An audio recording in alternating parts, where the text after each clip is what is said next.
Liquid state, द्रव अवस्था। द्रव अवस्था के अंदर मॉलिक्यूल्स न तो सॉलिड की तरह उतने ज़्यादा आपस में अट्रैक्ट ही रहते हैं और न ही गैस की तरह उतने ज़्यादा फ्री ही होते हैं। हम उनको देखिए, सॉलिड, लिक्विड और गैसेस को इस तरह से कि दर्शा सकते हैं, सॉलिड, लिक्विड और गैसेस।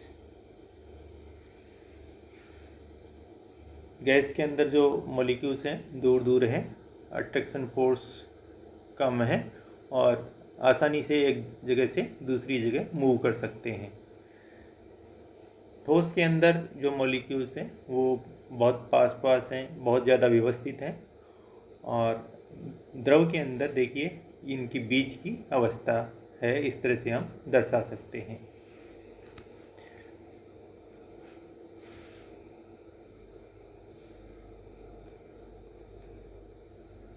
अब हम देखते हैं इंटरमोलिकुलर फोर्सेस, अंतराण्विक बल। अणुओं के मध्य लगने वाले बल को हम अंतराण्विक बल कहते हैं, इंटरमोलिकुलर फोर्सेस कहते हैं। हमने जब गैस समीकरण देखा था, आइडियल गैस समीकरण PV = nRT, तो उसमें देखा था कि ये जो सामान्य गैसेज हैं उनके ऊपर ये लागू नहीं होता है।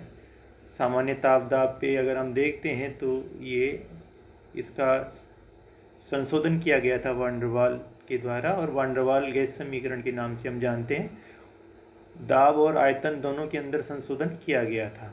तो इसमें दाब में संशोधन इसलिए किया गया था क्योंकि आदर्श गैस समीकरण काइनेटिक थ्योरी ऑफ गैसेज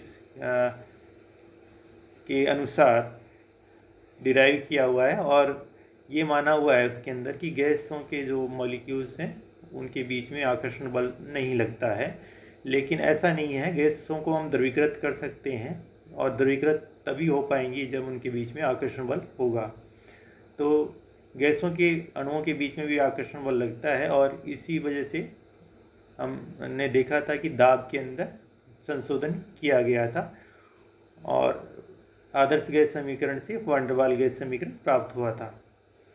इसी प्रकार से जूल थॉम्सन इफेक्ट जो है उससे भी ये पता लगता है कि जो गैस के मॉलिक्यूल्स हैं उनके बीच में अट्रैक्शन फोर्स होता है।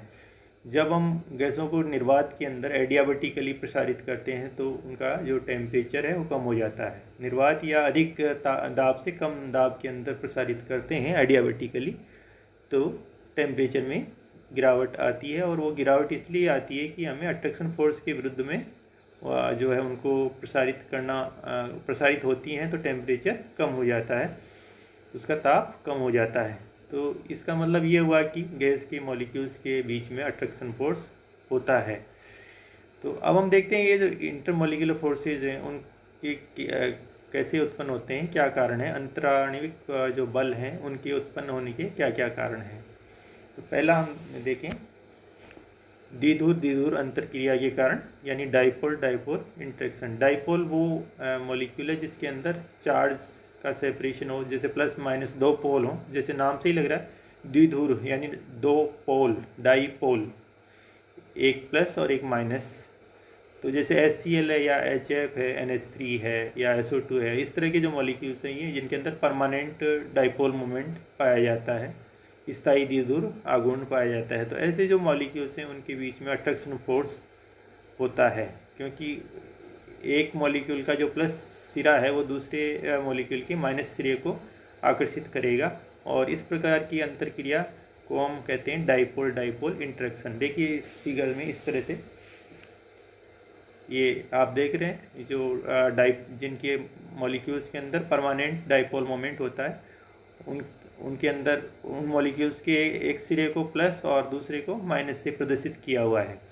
तो ऐसे मॉलिक्यूल्स आपस में एक दूसरे को, जैसे देखिए किस तरह से अट्रैक्ट कर रहे हैं। एक मॉलिक्यूल का प्लस जो सिरा है दूसरे के माइनस वाले सिरे को अट्रैक्ट करेगा, उसके नज़दीक आएगा।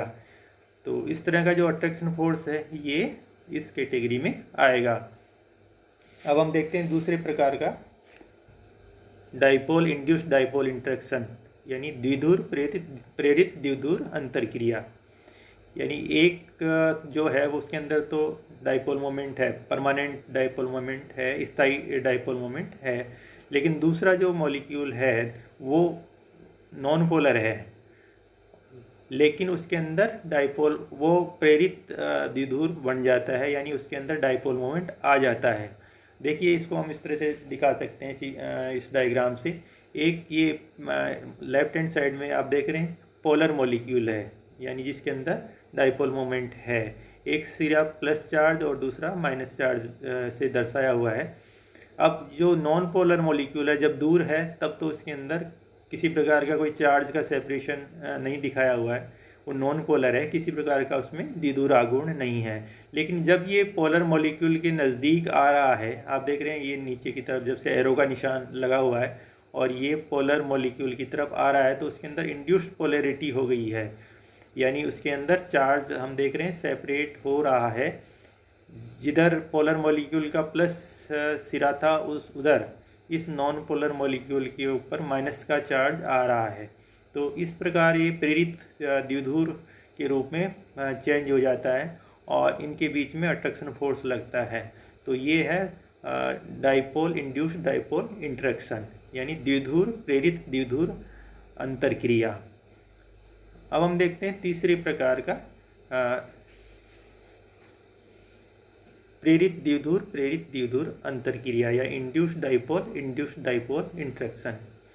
जो नॉन पोलर मॉलिक्यूल्स हैं, जैसे मान लीजिए ऑक्सीजन, नाइट्रोजन, इस तरह की गैसेज हैं, ये नॉन पोलर मॉलिक्यूल्स हैं और कोई चार्ज होता नहीं, फिर भी इन गैसों को हम लिक्विफाई कर सकते हैं, द्रवीकृत कर सकते हैं, और इसका मतलब ये हुआ कि इनके बीच में अट्रैक्शन फोर्स पाया जाता है, और ये अट्रैक्शन फोर्स होने की वजह से ही हम इनको लिक्विफाई कर सकते हैं। तो ये इसको कई सालों तक ये इसका कोई संतोषजनक कारण नहीं दिया गया, लेकिन बाद में 1930s के अंदर अब फ्रिज लंदन के द्वारा इनको इनका संतोषजनक का स्पष्टीकरण दिया गया और इसी कारण इनको लंदन फोर्सेस भी ये कहते हैं। तो ये जो फ्रिज लंदन था उसने बताया कि किसी क्वांटम यांत्रिकी का इसने सहारा लिया और उसके आधार पे उसने बताया कि किसी क्षण विशेष पर, क्योंकि इलेक्ट्रॉन गतिशील होता है, तो मॉलिक्यूल जो नॉन पोलर है उसके अंदर चार्ज का असंतुलन उत्पन्न हो सकता है किसी क्षण विशेष पे, और वो पोलैरिटी यानी इंड्यूस पोलैरिटी उसके अंदर हो जाएगी, और उसी क्षण पर जो पास वाला दूसरा मॉलिक्यूल है, उसी क्षण पे पास वाला दूसरा मॉलिक्यूल है उसके अंदर भी उस जो मॉलिक्यूल में पोलैरिटी आई है पहले मॉलिक्यूल में, उसकी वजह से वो भी इंड्यूस्ड पोलैरिटी उसके अंदर, यानी वो भी उसके अंदर प्रेरित द्विध्रुव आघूर्ण हो जाएगा और वो आपस में अट्रैक्ट करेंगे, और इस प्रकार के फोर्सेस को लंदन फोर्सेस या डिस्पर्सन फोर्सेस कहते हैं। तो ये तीसरे प्रकार के फोर्सेस जो हमने देखे। अब हम देखते हैं फोर्थ प्रकार के आयन द्विध्रुव बल, यानी आयन डाइपोल फोर्सेस।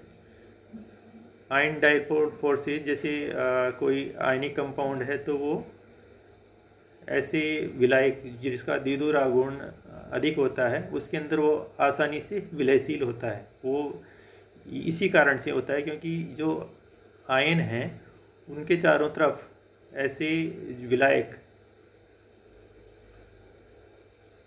उनके अणु व्यवस्थित हो जाते हैं। देखिए जैसे मान लीजिए हम NaCl डिजोल्व करते हैं पानी के अंदर, तो पानी के जो मॉलिक्यूल हैं वो Na और Cl आयनों के चारों तरफ देखिए किस तरह से व्यवस्थित इस तरह से हो जाते हैं, जिससे इनकी विलेयता NaCl की पानी के अंदर विलेयता काफ़ी ज़्यादा हो जाएगी। Na जो प्लस चार्ज है उसके ऊपर उसके चारों तरफ देखिए H2O के जो मॉलिक्यूल्स हैं उनका नेगेटिव जो सिरा है वो Na+ की तरफ रहेगा इस तरह से, क्योंकि ये अट्रैक्शन फोर्स के कारण ऐसा होगा। इसी प्रकार Cl- के चारों तरफ जो H2O मॉलिक्यूल्स हैं उनके अंदर ये जो प्लस वाला सिरा है H2O मॉलिक्यूल का वो Cl- की तरफ रहेगा। तो इस तरह से ये जो जल और धुरीय विलायक हैं, विलायकों में आयनिक यौगिकों की जो विलेयता है इन्हीं बलों के कारण से होती है। अब एक प्रकार का और बल हम देख सकते हैं, वो है आयन इंड्यूस्ड डाइपोल इंटरेक्शन, यानी जैसे आयन है और ऐसा वो मॉलिक्यूल जो नॉन पोलर है उसको भी, उसके अंदर भी इंड्यूस्ड डाइपोल यानी प्रेरित द्विध्रुव उत्पन्न कर देता है, और इस प्रकार का जो इंटरेक्शन होता है वो आयन इंड्यूस्ड डाइपोल इंटरेक्शन कहलाता है। तो आज हमने देखा कि इंटरमोलिक्यूलर फोर्सेस जो होते हैं वो किस कारण से, किन किन कारणों से उत्पन्न हो सकते हैं।